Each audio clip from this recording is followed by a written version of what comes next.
大家好，我是小慧，欢迎您来到我的频道，也非常感谢您百忙之中收看我的视频。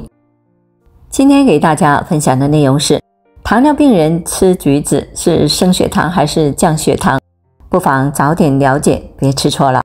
橘子作为一种常见的水果，它的维生素含量高，汁水比较丰富，酸甜可口的味道深受大家的欢迎。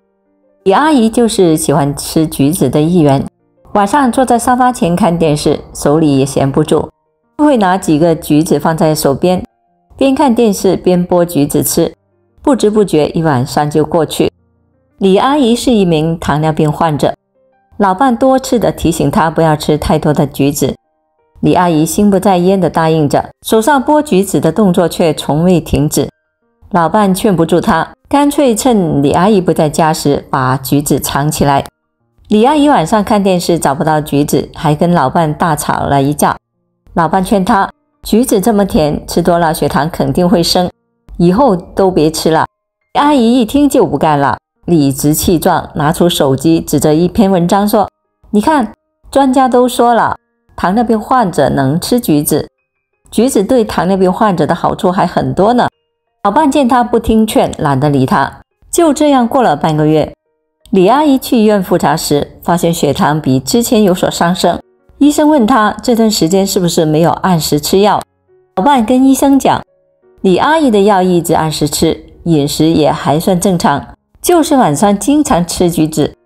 李阿姨心虚，问医生，专家都说了，橘子对糖尿病人很友好。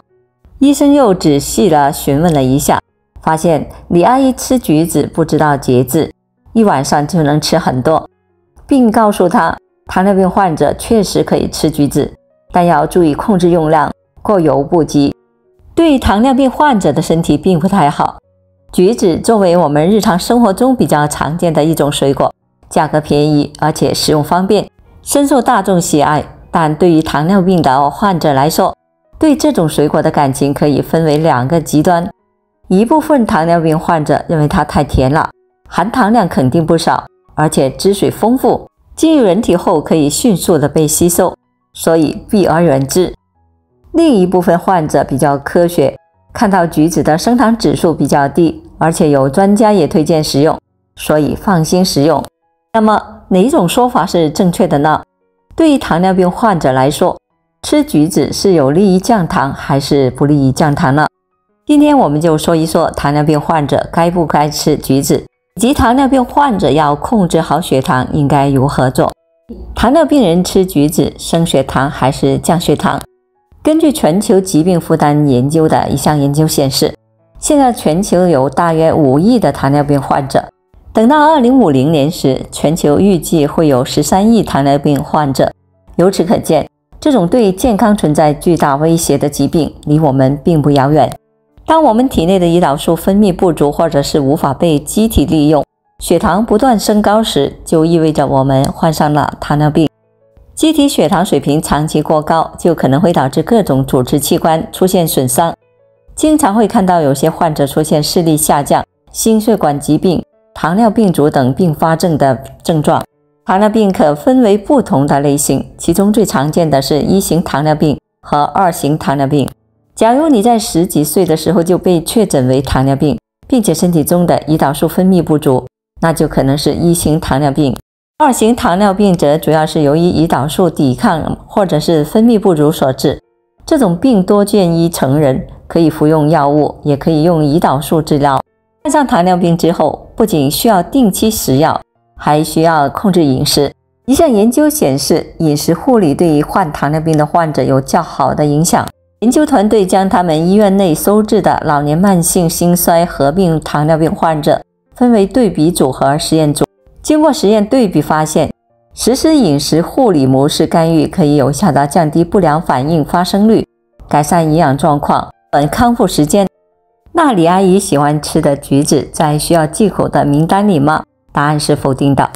橘子内含有丰富的膳食纤维，会延缓葡萄糖的吸收，降低机体对胰岛素的需求，从而帮助控制血糖水平。简单的说，就是当人体摄入糖分时，胰岛素会被分泌出来帮助细胞吸收糖分。然而，对于糖尿病的患者来说，他们的胰岛素分泌不足或者是不起作用，导致血糖无法得到有效的控制。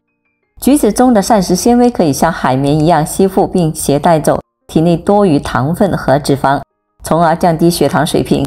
除此之外，橘子内的热量较低，食用后不会引起血糖波动，同时其富含的维生素 C 和其他的营养物质有利于身体健康。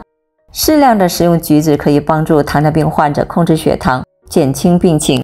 需要注意的是，虽然橘子能够控糖，但不同的品种橘子的糖分含量不同，那些含糖量比较高的，如砂糖橘、蜜橘等，是不建议糖尿病患者食用。对于那些含糖量稍低的橘类，如柑橘，属于升糖指数比较低的食物，而且其营养成分比较丰富，适当的吃一些并不影响血糖值。不过，橘子再好也不能太贪心。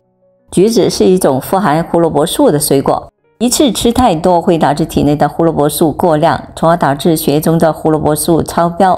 这种颜色会使人显得特别黄，医学上称之为高胡萝卜素血症，也就是俗称的橘黄症。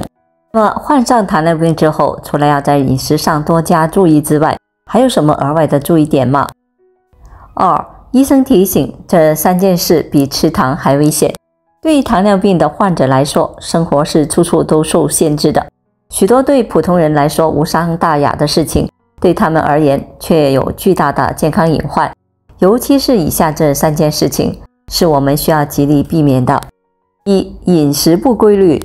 美食能给人带来短暂的愉悦，但对糖尿病病人而言，它会给人带来长期的困扰，甚至危及生命。众所周知，维持血糖水平对于控制糖尿病至关重要。有规律的饮食可以维持血糖稳定。如果你时而暴饮暴食，时而空腹许久，血糖就像过山车一样忽高忽低，严重的威胁患者的健康。而且，当饮食不规律时，我们身体内的胰岛素需求会增加，而胰岛素分泌不足会使得血糖无法得到有效的控制。长期下去，机体对胰岛素的敏感度会下降，产生胰岛素抵抗，这就会使糖尿病更加严重。2. 不运动。我们身边许多的人都没有运动的习惯，但这对糖尿病患者来说是尤为不利的。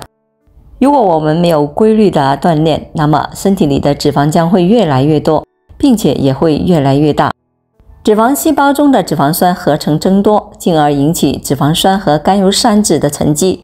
脂肪细胞脂代谢异常是导致肥胖的重要原因，也就是导致胰岛素抵抗、胰岛素分泌减少的重要原因，会增加患糖尿病的风险。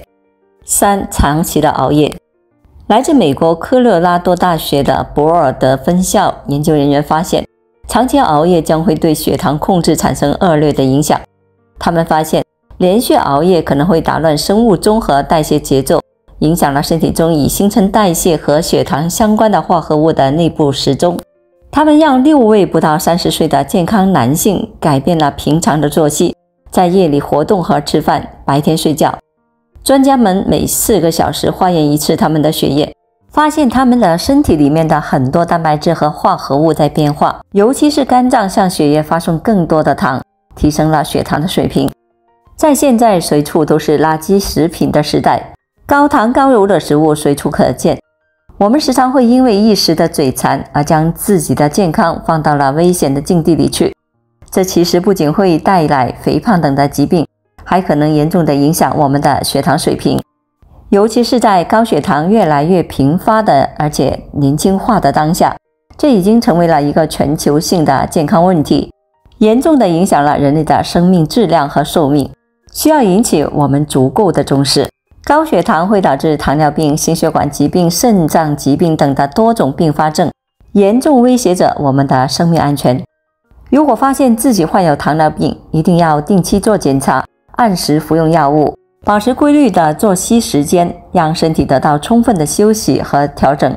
我们还可以食用健康的饮食，多吃蔬菜水果，减少高糖高脂食物的摄入。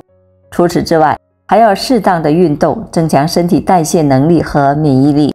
我们都是自己身体的第一负责人，不要因一时的欢愉而放弃了健康的饮食和运动。让我们关注自身，培养良好的生活饮食习惯，远离高血糖，远离糖尿病。好了，朋友们，今天所分享的视频内容就到这里了。欢迎大家在评论区分享您的生活经验，也非常感谢您的支持和鼓励。我们下期见。